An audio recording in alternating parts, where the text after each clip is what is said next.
Salut, je m'appelle Eleanor et j'ai 14 ans. L'histoire que je vais te raconter maintenant s'est passée il y a un peu plus d'1 an. C'est l'histoire d'une trahison, suivie d'une autre. Tu sais qu'il arrive souvent que tu aies ta personne, je veux dire cette connexion invisible où parfois tu n'as même pas besoin de dire quoi que ce soit pour qu'il ou elle te comprenne. Pour moi, cette personne, c'est mon père. Je me souviens qu'une fois, j'ai offert à mon père une de ces horribles tasses à café que j'avais faites moi-même. Je devais avoir environ 8 ans. Et on avait fabriqué ces tasses à l'école pour la fête des pères. En tout cas, papa aimait tellement sa tasse qu'à partir de ce moment-là, il n'utilisait plus que celle-là pour boire son café du matin avant le travail. Même s'il devait travailler dur pour subvenir aux besoins de la famille, il trouvait toujours le temps pour jouer avec moi après le travail, m'aidait pour mes devoirs ou regardait des films et faisait d'autres choses du genre. Chaque vendredi, il apportait des fleurs à maman pour lui faire plaisir. Et chaque samedi, il se levait tôt pour préparer les meilleures crêpes pour le petit-déj pour tout le monde. Mais un jour, nos vies ont changé. C'est arrivé quand papa a perdu son travail. Il n'arrêtait pas de dire que tout arrivait pour une bonne raison et qu'il n'aimait pas son travail de toute façon.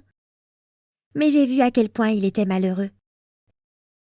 Il a continué à chercher d'autres options, mais apparemment, il n'y en a pas beaucoup sur le marché du travail quand on a presque 50 ans. C'était le 2e mois de chômage de papa quand un vieux copain de maman est arrivé en ville et qu'elle l'a invité à dîner chez nous. Il a été impressionné par la façon dont tout était arrangé à l'intérieur et à l'extérieur de la maison, comme les parterres de fleurs par exemple. Et quand il a entendu que ma mère faisait tout elle-même, il lui a dit qu'elle avait un talent incroyable. Elle était très douée comme jardinière paysagiste et en décoration d'intérieur après avoir suivi quelques cours en ligne spécialisés dans ce domaine. À la fin du dîner, nous avons appris que l'entreprise de l'ami de maman allait ouvrir une nouvelle branche dans notre ville. Alors il a proposé à maman de concevoir le bureau. Au début, il m'a semblé un peu bizarre que mes parents décident que c'était au tour de maman de gagner un peu d'argent et au tour de papa de rester à la maison et de s'occuper de moi et de la maison. Mais pour autant que je sache, à l'époque, c'était censé être une petite pause pour maman. Parce qu'elle ne se sentait pas assez heureuse d'être une simple femme au foyer. Bref, maman a commencé à aller travailler tous les matins. Et papa faisait les courses de la maison, cuisinait, me conduisait à l'école et a même intégré l'association des parents d'élèves de l'école. Honnêtement, papa s'en sortait très bien, peut-être même mieux que maman parce qu'il était beaucoup plus calme qu'elle. Et il ne refusait jamais de m'aider à faire mes devoirs ou de m'expliquer quelque chose que je n'avais pas compris, etc. Je peux même dire qu'il était comme maman et papa en une seule personne, alors que maman avait en quelque sorte cessé d'être une mère. De temps en temps, elle rentrait très tard à la maison. Si tard, en fait, que je dormais déjà et que, lorsque je me réveillais le matin, elle était déjà partie travailler. Mais chaque fois qu'elle était à la maison, elle avait l'air fatiguée et irritée et elle pensait toujours au travail, si bien que je n'arrivais toujours pas à obtenir suffisamment d'attention de sa part. Je lui ai même demandé 1 ou 2 fois de coudre un bouton sur mes vêtements et elle m'a dit de demander à papa de le faire, parce que cela ne faisait plus partie de ses responsabilités. Oui, nous n'avions plus besoin d'argent et nous avons même commencé à pouvoir mettre un peu d'argent de côté pour les vacances et c'était génial. Mais d'un autre côté, au fond de moi, je savais déjà que notre famille avait changé. Maman ne regardait plus papa comme avant.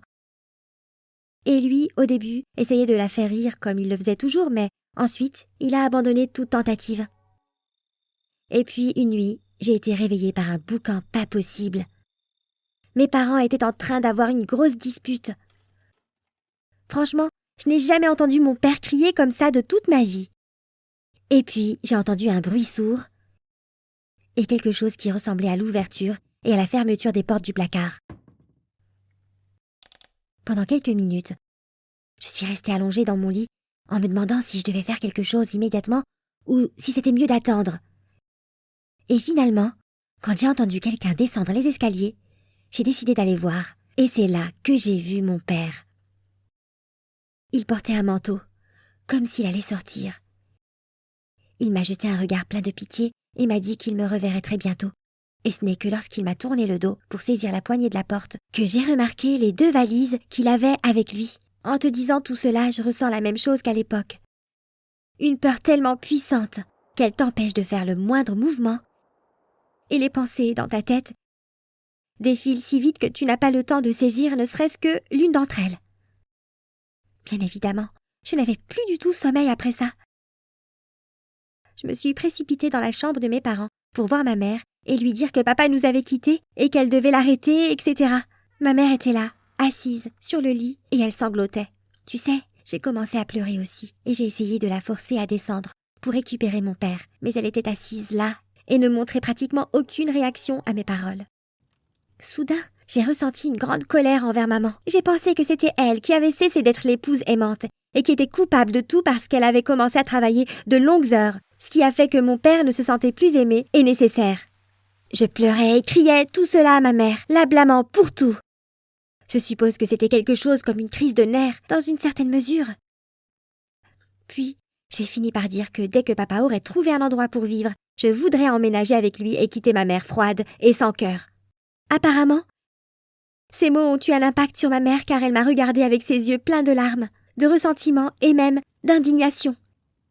Et a dit que mon père nous avait quittés pour une autre famille et qu'il était peu probable qu'il revienne me voir un jour.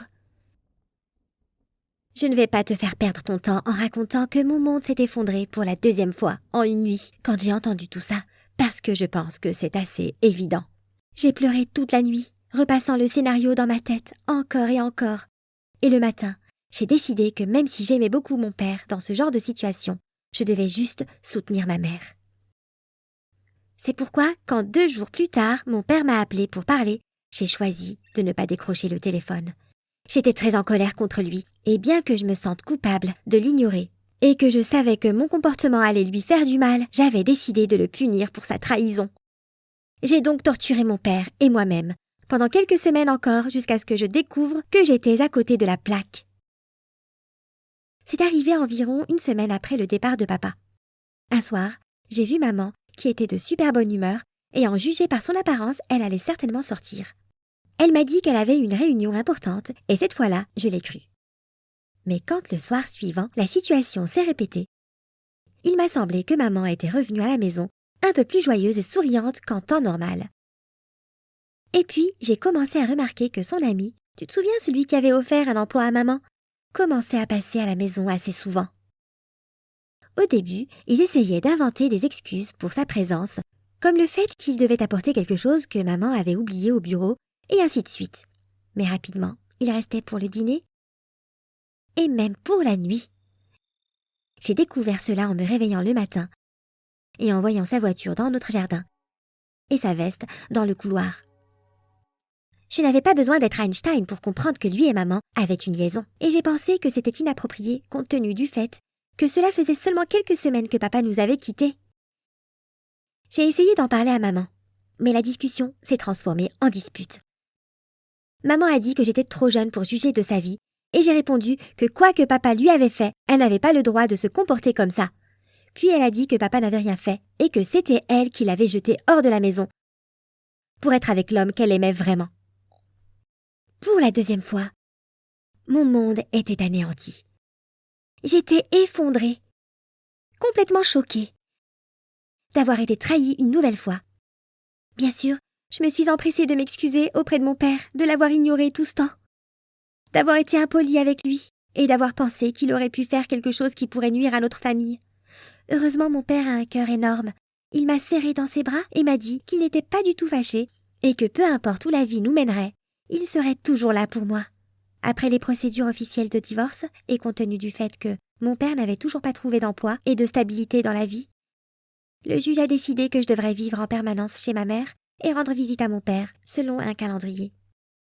Honnêtement, je préférais que ce soit l'inverse, mais au moins, j'ai la chance que l'emploi du temps de ma mère, entre son boulot et son copain, soit assez surchargé, et à tel point que je passe la nuit chez mon père presque tous les vendredis et qu'il me prépare mes crêpes préférées, comme il le faisait au bon vieux temps.